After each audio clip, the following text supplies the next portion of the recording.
What's going on, world? It's your boy Alex Miner, and today we're going to be doing a comparison between the Olympus 17mm f1.8 and the Voigtlander 17mm f.95. Normally I'd want to put a quick B-roll sequence here, but both lenses were rentals and I ran out of time and had to ship them back to borrowlenses.com. Here are some product shots I got from the internet just so you get an idea of the build quality. The Olympus sells for about $400 and has a decent build compared to other micro four thirds lenses. It's mostly metal, if not all metal, and has that famous Olympus focus clutch. The Voigtlander, on the other hand, is not compact, it's built like a tank, and is very hefty for a micro four thirds lens. There's no doubt the construction is all metal and there's a lot of glass in it. I don't mind using bigger lenses on micro four thirds, but for anyone who's in the I only want tiny lenses camp, you want to pass this whole line by. The last thing you need to know is that this, like all Voigtlander lenses, is fully manual. If you're not a fan of manual lenses, sucks to be you.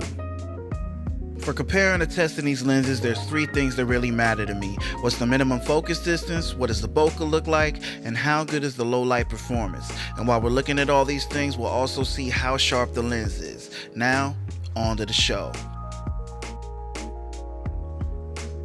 First up is the Olympus for minimum focus distance. According to the specs, it's 10 inches, but when I got my buddy Frozone to model for me, I was able to get him in focus at around 7.25 to 7.5 inches, and you can see all those little details on his nose are razor sharp.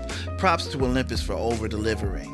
Now I know this here is confusing, but what you're seeing is me moving the Voigtlander with the ND filter with step-up rings on it as close as possible to Frozone.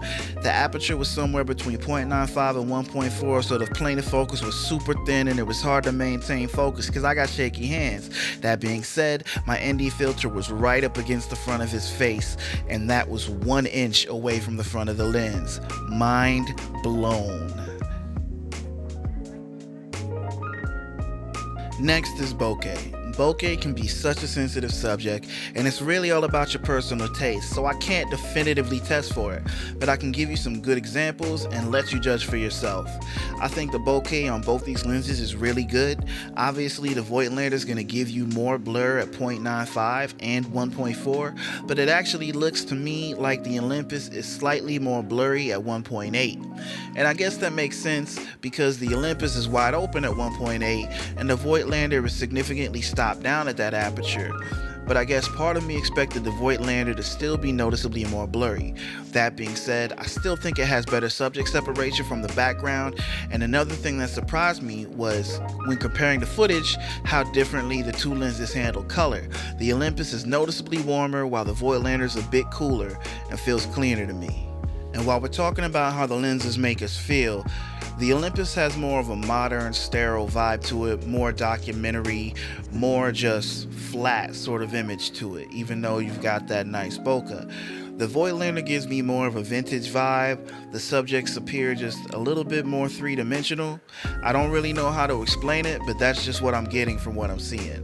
Let me know your thoughts, comment, and I'll make sure to get back to you. This is supposed to be a community. Let's communicate, let's collaborate, share your thoughts.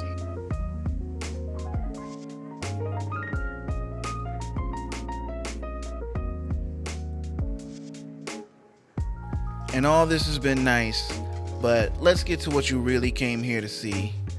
The full-blown, no-holds-barred low-light test. I'll shut up now.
So that's going to be it for our 17mm lens comparison.